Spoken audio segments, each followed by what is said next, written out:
নমস্কার বন্ধুরা, মনীষা রান্নাঘরে সবাইকে স্বাগত।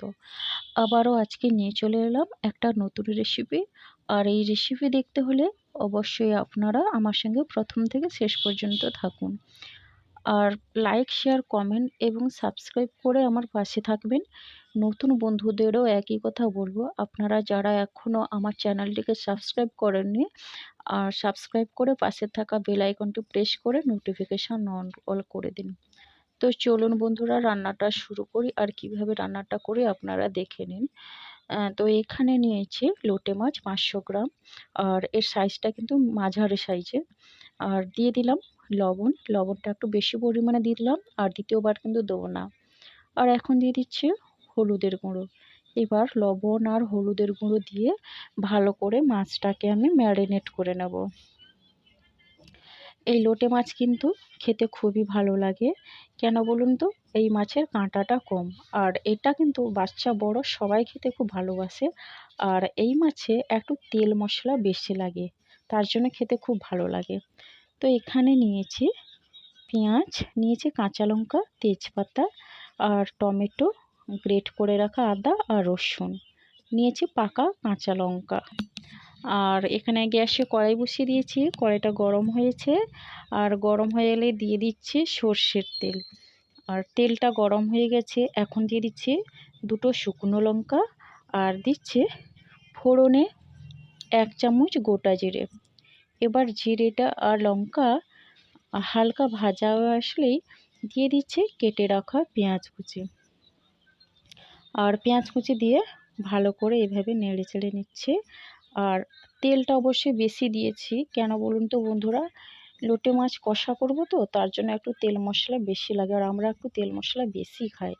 আর এখানে দিয়ে দিচ্ছি গ্রেট করে রাখা আদা আর রসুন। আদার কালারটা এভাবেই হয়ে গেছে, কেননা অনেকক্ষণ থেকে আমি গ্রেট করে রেখেছিলাম। আর সব কিছু আমার ভাজা ভাজা হয়ে গেছে। আর একটু নেড়ে চেড়ে নিচ্ছি। আর এখন দিয়ে দিচ্ছে কেটে রাখা টমেটো, কাঁচা লঙ্কা, তেজপাতা দিয়ে ভালো করে নেড়ে চেড়ে নিচ্ছে। আর টমেটো গ্রেট করে দিলেও ভালো হয়, তো আমার হাতে এত সময় ছিল না, মনটাও ভালো নেই, শরীরটাও ভালো নেই। আর সব সময়ের জন্য মোবাইল খুললেই এই আরজি করের সেই ঘটনা, খুবই কষ্টকর বেদনাদায়ক ঘটনা। তো বন্ধুরা, এখন দিয়ে দিচ্ছি খুবই অল্প পরিমাণে লবণ, যাতে টমেটোটা গলে যায়। তো আপনারা ভাবছেন হয়তো এত কষ্ট, এত সেই আরজি করের ঘটনা, তবুও কি করব, রান্নাবান্না করে তো খেতে হবে, পরিবারের সবাইকে তো রান্নাবান্না করে খাওয়াতে হবে। আর কিছু করার নেই, আমরা চাই যাতে দোষীরা যেন চরম শাস্তি পায়। তো চলুন বন্ধুরা, এখন টমেটো অনেকটা গলে গেছে।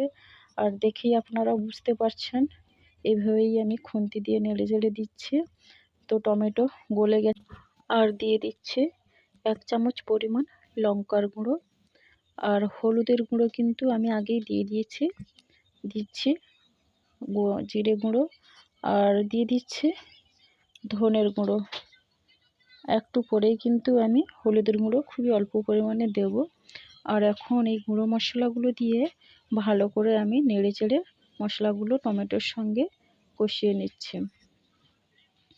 আর এখন দিয়ে দিচ্ছে খুবই অল্প পরিমাণে হলুদ, যেহেতু আমি আগের থেকে হলুদটা ম্যারিনেট করার সময় মাছের সঙ্গে দিয়ে দিয়েছি। আর এই হলুদ গুঁড়ো দিয়েও একই রকমভাবে ভালো করে নেড়ে চেড়ে মশলাটাকে কষিয়ে নেব। মশলাটা যত কষানো হবে খেতে খুব ভালো লাগবে, আর কালারটাও ভালো আসবে। এখন আমি দিয়ে দিচ্ছি খুবই অল্প পরিমাণে জল। আর এই জলটাও দিয়ে মশলাটা ভালো করে কষিয়ে নিচ্ছি, কেননা লঙ্কার গুঁড়ো, হলুদের গুঁড়ো আছে তো পুড়ে যাওয়ার সম্ভাবনা থাকে, তার জন্য একটু জল দিয়েও ভালো করে মশলাটাকে কষিয়ে নিলাম। আর এখন আমি দিয়ে দিচ্ছি একটু নেড়েচেড়ে মাছগুলো। আর মাছগুলো দিয়ে ভালো করে নেড়েচেড়ে কষিয়ে নেব। আর আপনারা চাইলে মাছটাকে কিন্তু ডুবো তেলেই ভেজে কষাতে পারেন। আর আমি লোটে মাছের কষা এইভাবেই রান্না করি, আলাদাভাবে মাছটাকে আমি আর ভাজি না। আর এভাবেই রান্না করলেও মাছের কোনো আষ্টে গন্ধ থাকে না, আর মাছও ভাঙবে না, গোটা গোটাই থাকবে। আর আমি কষা করব, আর ঝোল কিন্তু থাকবে না, গা মাখা হবে। তো বন্ধুরা, এইভাবে মশলার সঙ্গে কষিয়ে মাছটাকে কড়াইয়ের চারিদিকে ভালো করে আমি ছড়িয়ে দিচ্ছি। তো এই মাছে আর কোনো রকম জল দেওয়া হবে না, আমি ঢাকনা দিয়ে রেখেছিলাম। আর এখন আমি ঢাকনা খুলে দেখিয়ে দিচ্ছি, দেখুন কতটা জল উঠেছে। এই মাছে আলাদা কোনো রকমভাবে আর জল দিতে হয় না, কেননা জল বেরিয়ে আসে মাছ থেকে। তো দেখুন আমি ভালো করে কড়াইটাকে ওইভাবে ঝাঁকিয়ে দিচ্ছি। আর এখন খুন্তি দিয়ে একটু দেখে নিচ্ছি মাছটা কোথাও লেগে আছে নাকি। তো বন্ধুরা, কড়াইয়ের তলায় কিন্তু মাছ লেগে নেই। তো আমি মাছটাকে নামিয়ে নেব। তার আগে ঝোলটা কিন্তু আর একটু শুকিয়ে নেব, যেহেতু কষানো হবে। তো দেখুন বন্ধুরা, ঝোলটা শুকিয়ে গেছে।